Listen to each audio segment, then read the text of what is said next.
What's up, YouTube, and welcome to the video of pickups for the month of June 2018 that I found. This is probably the smallest pickups video I've ever posted on YouTube, but that being said, the quality of some of the stuff I got made up for the lack of quantity. So let's go ahead and get started. We're going to talk about a couple very unusual Sega games that I got this month. First one of these is the European Master System game Ninja Gaiden. This is something I was very late to the game on. This did not come out in the US or Japan, even though it was Japanese developed. And this is a completely unique game in the series. It has the same artwork as the Game Gear version, and I always assumed that it was the same game because a lot of Master System games also have Game Gear versions that are very similar due to similar hardware.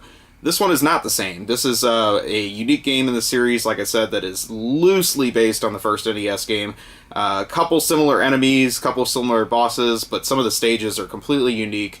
And this was actually developed by the team Sims. It was not developed by Tecmo.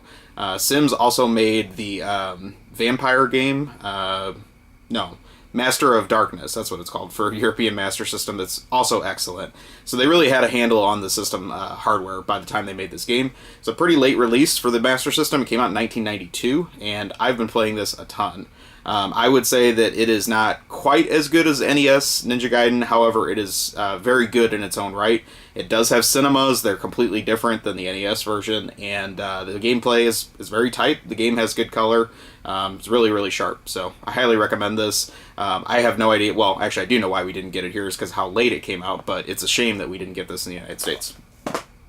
Next is a Sega CD paper box game that I didn't have, and that is Wolfchild. And one thing I thought was kind of interesting about this one is I have this on the Genesis, and it has completely different artwork for the front cover. So this one is kind of goofy, but the other one has got a really cool cover. I wish they'd kept that cover art for this one. It's not in mint condition by any means, but these paper box games are incredibly condition sensitive, so I think it's good enough for it'll do. I did find this in a store, which I was pretty surprised because a lot of these games you just don't ever see for Sega CD in any kind of shape whenever you find them. Next, I'm going to talk about a Super Nintendo game I found, which is just something pretty uncommon, not something I'm really going to play, and that is Air Cavalry. This is just some helicopter flight sim type thing, I guess. But I'm kind of getting down to the last Super Nintendo stuff on my want list that isn't just commons, and just decided to grab this one because I found it in a local store. Speaking of uncommon games, I found a uncommon Wii game this month that I've been looking for, and that is Crazy Machines. This one was really going for a ton of money a few months ago. It seems to have leveled off a little bit, so I think it's still kind of due to the Wii rarity shaking itself out to find out what's really rare, what's not.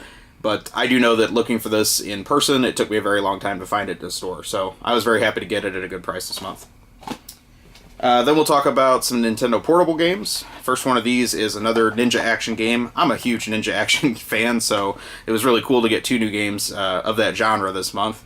This one is The Revenge of Shinobi for Sega, or for the Nintendo Game Boy Advance. And I always thought, I'd kind of forgotten this existed, but I always thought it was just a port of the Sega Genesis Revenge of Shinobi. This is also a completely unique game in the series. So here we have yet another ninja game with a traditional title of the original game, but it's completely different. This one, however, is not good. This was American developed by some company called 3D6 Games, and they no longer exist for good reason.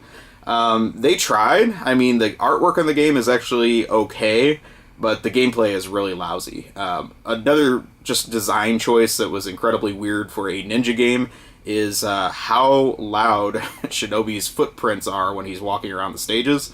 Pretty much failed ninja school if that's the case, so I don't really understand the sound effects of this game at all, but I still powered through. I played this quite a bit. I just kind of gave up on it. It doesn't have a save feature. It's got some stupid password system, so I had to get up, turn it off, and realize that I couldn't pick up where I left off, so I'm probably done with it.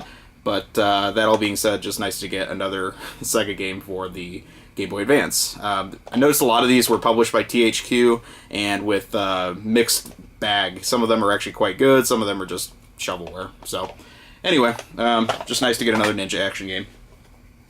Next, I'll talk about a couple DS games I found this month. These were both from stores. First one of these is Touch the Dead.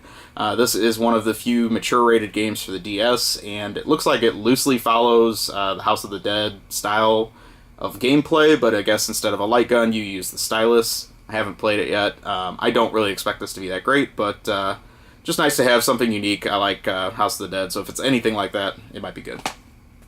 Next one I got is Mega Man ZX Advent. This is one of like 30 Mega Man games on the DS, and I do like this style because it's actually an action Mega Man game. There's a bunch of these like card battle games on DS I don't really care about, so nice to get another one of those. Next, I got a PS2 game. I thought I was pretty much done with PS2 game buying, and then this one I saw on a YouTube list of light gun games for the PS2. I can't remember who posted that, but anyway, this one is Endgame. I've probably walked by this game in stores a million times. I just thought it was some junk title because the publisher is nothing good, but this one does have full GunCon 2 support, so it is completely a light gun game and not at all what I was expecting. So just nice to get another gun game for the PS2. I think I might go for that subset. I probably only need like 1 or 2 more to be done. It's not like there's a whole ton of them. Finally, for the month, the last thing I got was the limited run release of Darius Burst CS. This I found very late in the game, and surprise, I actually got the limited edition version. So this has a soundtrack CD and a couple of the ship models from the series that are included in the box. I don't collect limited edition big box stuff at all. I just don't have the space for it, and I just think most of the stuff you're just never going to use. But I'm also such a huge Taito junkie. This is one that I really did want for my collection, and I love the Darius series. So, very cool box. This, as far as I can tell, the box itself, Limited Run didn't do really anything to change this for the US market. It's completely the same as the Japanese market one that they sold. And what else is interesting about Darius Burst CS is not only is it fantastic, I bought this on the Japanese Vita as soon as it came out physically. 3 years ago or whenever that was, and I don't even own a Vita. I actually bought a PS TV just to play this game. They didn't release this physically in Japan when it launched, on PS4, excuse me. So that was the best I could do to play this game. And then, like, a year and a half later, Limited Run puts it out in the US, but I didn't bother because I figured the Vita one was just good enough.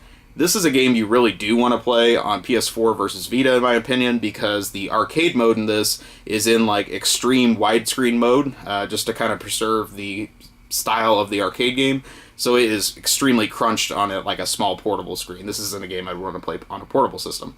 But definitely been playing this a lot on the PS4, and kind of glad I waited just to really play it all over again from the start. I'm probably going to sell my Japanese Vita version because I'm just not really a Vita collector in any way, shape, or form. So if anyone's interested in that, let me know before it goes to eBay. That all being said, that's really it for the month. Like I said, not a whole lot of games, but definitely a lot of stuff that I enjoyed playing this month. I was kind of happy to spend a little more time playing games than I have been lately.